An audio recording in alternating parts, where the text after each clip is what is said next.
Hi there, and thank you for joining me today in this first Icetips video on YouTube.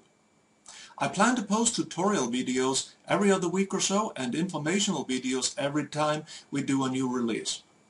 In this video I am going to talk to you about what is new and updated in Icetips Utilities build 1.2.2406 that came out on May 7, 2012. The main new features in the Icetips Utilities build 1.2.2406 is that we have completed the progress class documentation. The documentation in the PDF file come to about 16 pages for the progress class and start at page 186 and end on page 199 as it was compiled this morning. The total number of pages in the PDF file is now just over 430, and we've added some new methods to the registry class, added a new find replace method that is a little different from the search replace methods in the core class, and we've added a template to limit program instance. That is, you can only run one instance of the program. As for fixes, we have fixed a few things. The get month name method in the date class wasn't clipping the month name before returning it. The thread limiter global class was not exported correctly. Some mistakes in the template there. And we have modified some of the registry methods that we had in the registry class to work better and improve them for the registry class, the new methods in the registry class. The new registry methods are primarily to be able to read 64-bit registry entries in 32-bit applications.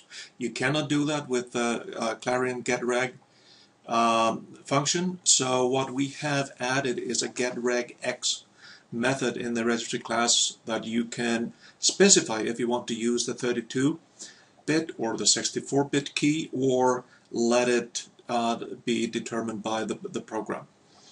The query value method has been added to get the registry key values, and the get value type is a method that returns the data type of the registry value, and it uses the standard API values for all of these things. The limit program instance template that is new. It uses a semaphore in the template and in the class. It allows only one instance of the program, and it can activate the running instance if it's already running. What it does is that it enumerates running processes and tries to find it there, and if it can, it will bring it to activation. And this is very, very simple to add to your program. It's just one simple global template, and that's it. And it goes into the executable. If it's a multi-DLL, it goes into the executable application so that you can, so it will limit the number of instances for that particular executable. The new find replace method is a little bit different from the search replace method in the core class. It returns the replace string, whereas the search replace returns the number of occurrences that the find string has been replaced in the search string. It also can take a string constant as a string to search in. You don't need to pass it a string variable or a C-string variable which is then processed inside the search replace method and returned via the parameter. This way it's easy to call this the find replace to replace any kind of strings in any kind of strings or constants or variables or whatever, and it returns the string back. It's fully dynamic. You should never run out of memory for the string that is being created with a search and replace, because it will be expanded to the necessary byte count for the total string plus any number of occurrences that the find string is in the string to be searched. So you should never have issues with memory allocation in the find and replace. Now the progress class, we will do another video on the progress class that will come out just after this one. It's pretty simple to implement. You basically instantiate the class, and then you have three methods that you use. An init method where you initialize the class with the label of the progress bar and the number of records or number of records, number of iterations that you're going to loop through. And then inside the loop where you update the progress bar, or inside the code where you update the progress bar, you have an update method. And then at the end you have a kill method that takes the progress bar and it hides it. You can also handle multiple controls with it so that you can hide and unhide them as the progress bar is started and then finished. It can handle multiple progress bars simply by instantiating multiple classes so that you can have like ITP for a single progress class, or ITP1, ITP2, ITP3 classes for the various progress bars that you need to handle. And this is all on the procedure level. And it does a true value representation on Vista and Windows 7.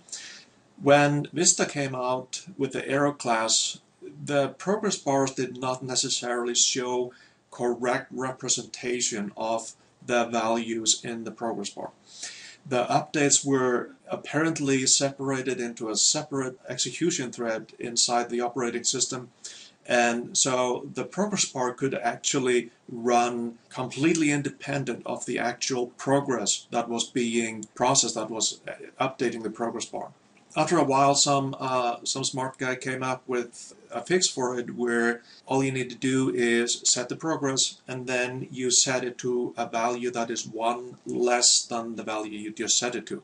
That basically, by moving the progress bar down, it forces it to update correctly. And this is done in the progress class automatically, so you will have true value representation on Vista and Windows 7 machines.